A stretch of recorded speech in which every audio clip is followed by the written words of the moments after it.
you're watching News Mongolia on MNB World, and I'm your host, Jargalma Dushinjargal. Our top stories for today. Mongolia celebrates Buddha Day as non-working public holiday. United Nations Emergency Fund allocates $1.55 million in aid for dzud-hit herders in Mongolia. President Khurelsukh receives Executive Secretary of United Nations Convention to combat desertification. For the news, stay tuned.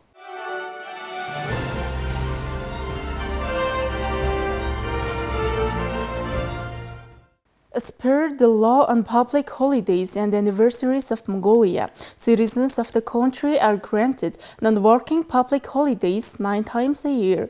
Among these occasions, Buddha Day holds a significant place, celebrated annually on the 15th day of the first month of the summer according to the Buddhist calendar. Buddha Day, which is observed on May 23rd this year, is a solemn occasion marking 3 pivotal events in the life of Siddhartha Gautama, the founder of Buddhism. It commemorates his birth, enlightenment, and his ultimate departure from the human world. In Mongolia, the observance of Buddha Day is not merely a religious affair, but also a cultural celebration. It brings together communities to reflect on the teachings of Buddha and to engage in various spiritual activities. As the nation is honoring Buddha Day today, citizens are reminded of the significance of this occasion and encouraged to participate in festivities and observances organized across the country. The United Nations Emergency Fund has pledged $1.55 million in humanitarian aid to assist herders grappling with the aftermath of the dzud disaster in Mongolia. This announcement follows a call from the humanitarian aid team in Mongolia, urging support to combat the adverse effects of dzud. The aid package aims to alleviate the challenges faced by herders during the harsh winter and the spring seasons. During a press conference held on May 22nd at the UN office in Ulaanbaatar, it was disclosed that over 200,000 people urgently need humanitarian assistance, with 77,000 identified as the most vulnerable. The United Nations humanitarian aid team in Mongolia is actively engaged in delivering material and cash aid to those affected. I will tell you about the dzud this year, as I mentioned, is one of the worst we had in the last 50 years. More than 7.6 million livestock perished. And this has been something which is very difficult for the herder families. Many of these families have lost the entire livestock. We went to Sukhbatar Sum and Sukhbatar Aimag. We went to Jargal Hansum in Hinti Aimag. We went to the Chulunt Bag in Hinti Aimag, and we've met with the families who've lost everything. We spoke with them. The challenge was tremendous. We have provided them support, both financial support. You saw that FAO is being given cash, is giving other medical support, health support, livestock support. We've provided many supports from the UN, from the government, from NEMA, from the all other many donors, including World Vision, ADRA, Save the Children, and the big MRCS, the Red Cross. Last winter's dzud disaster resulted in the loss of over 7.43 million livestock nationwide, significantly impacting the livelihoods of thousands of herders. A study by the National Statistics Office highlighted the prolonged repercussions of dzud affecting herders' livelihoods and the health and education of their children for up to 3 years. The aid operation will be executed through the UN organizations, with the Food and Agriculture Organization receiving $700,000, the United Nations Population Fund receiving $350,000, and the United Nations Children's Fund receiving $500,000.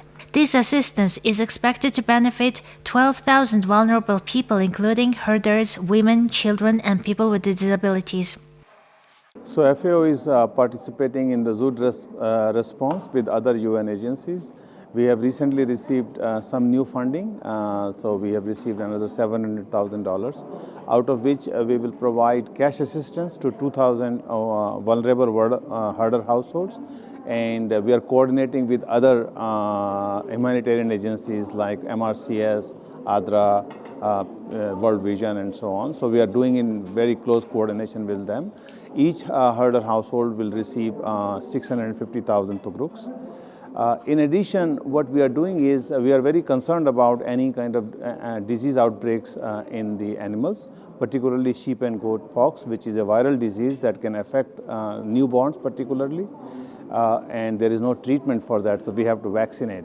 So as part of our response program, we will also bring in 2 million doses of vaccines, and then we will work closely with the veterinary agency to provide the vaccination to sheep and goat, particularly to the newborns. So these are the highlights.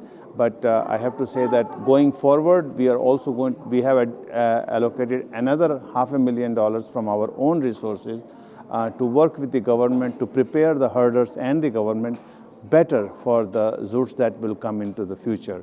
So a lot of training, a lot of emergency management and policy support. So the expected results of one is really to sort of protect the livelihoods and the lives and livelihoods of herders.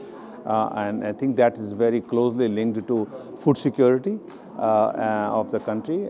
So I think that's one.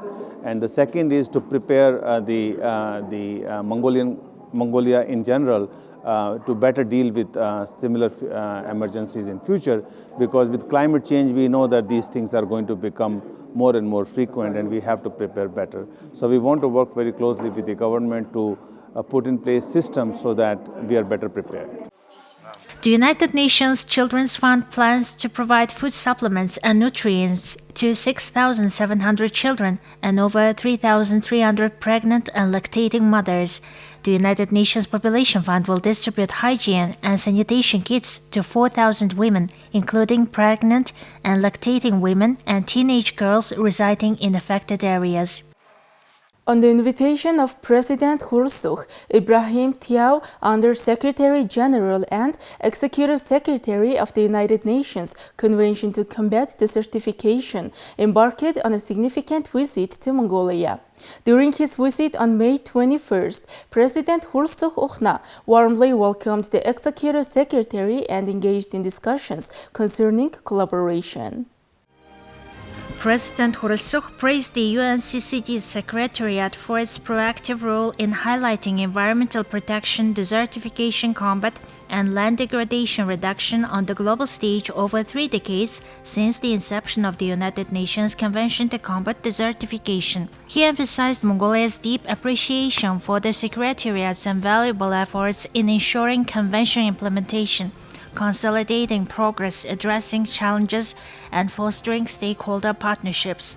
Highlighting Mongolia's strategies to combat desertification and climate change, the Mongolian head of state informed the executive director about the ongoing preparations for hosting the 17th session of the COP17 in Ulaanbaatar in 2026. Ibrahim Thiaw, the Under-Secretary General and Executive Secretary of the United Nations Convention to Combat Desertification, expressed his gratitude to Mongolia for its steadfast commitment to addressing the global challenges of desertification and land degradation, and for its timely suggestions and initiatives. Furthermore, Thiaw reaffirmed the UNCCD's dedication to fully support Mongolia in organizing COP17 in 2026. Thank you for staying with us. Now let's take a look at currency exchange rates provided by Mongol Bank.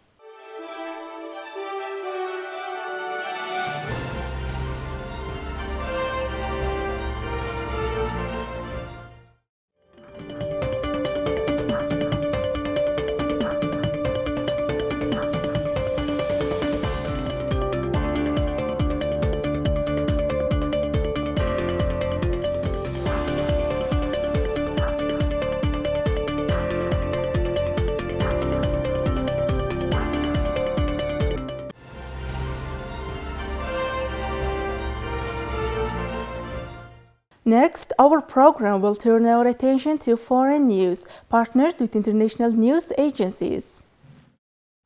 Vietnam's top security official Tu Lam has sworn in Wednesday as the country's new president after the National Assembly rubber-stamped his nomination for the post. Tôi, I, the President of the Socialist Republic of Vietnam, swear to be absolutely loyal to the country, the people and the Constitution of the Socialist Republic of Vietnam. I vow to determine to complete the task signed by the party, the government and the people. Lam was confirmed by Vietnam's National Assembly in Hanoi after his predecessor resigned amid an ongoing anti-corruption campaign that has shaken the country's political establishment and business elites. It has resulted in multiple top-level changes in government. Vietnam's presidency is largely ceremonial, but experts say the new role puts Lam in a strong position to become the next Communist Party General Secretary, the country's most important political position. Lam spent more than 4 decades in the Ministry of Public Security before becoming the minister in 2016.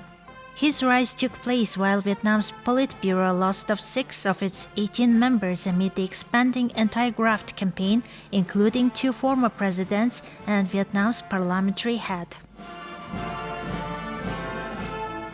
Classic cars are hitting the roads in Argentinian capital Buenos Aires. They are participating in the reenactments of a famed car race that took place 118 years ago. The cars are so old, they fall into the antique class of collectible cars. For Argentinian car enthusiasts, the Recoleta Tigre Grand Prix is a must. Held in tribute to the country's first-ever open-road race, the event is bringing together dozens of antique cars. They follow a road that connects the Buenos Aires neighborhood of Recoleta with the municipalities of Vicente Lopez, San Isidro, San Fernando, and Tigre, some 35 kilometers north of the capital. The 27th edition of the Recoleta Tigre Grand Prix features 35 antique vehicles, all manufactured before 1919. It's organized by the Classic Car Club of San Isidro with the support of the municipalities of Tigre and San Isidro and celebrates the country's first open-road automotive race that took place on 9th of December 1906. Originating in the early 20th century during Argentina's Belle Epoque, the race itself was part of a wave of enthusiasm for new cars arriving in the country and looked to connect the aristocratic neighborhood of Recoleta with the distant and rugged Tigre using the latest transportation technology. The first edition was organized by the Argentine Automobile Club, founded a few years earlier in 1904. Jorge Luis Pinedo is a car enthusiast and has repaired and restored cars for the past 60 years. That's a pleasure. As I say, at my age, I'm looking forward to the day I can come and enjoy it because it really is a pleasure to drive it. And it's really like entering another dimension. It's as if you enter a time tunnel and suddenly you are in the year 1912, driving at a different speed, but shifting gears with the lever, totally different. And the brakes, of course, from the year 1912 are different because there weren't so many cars on the road.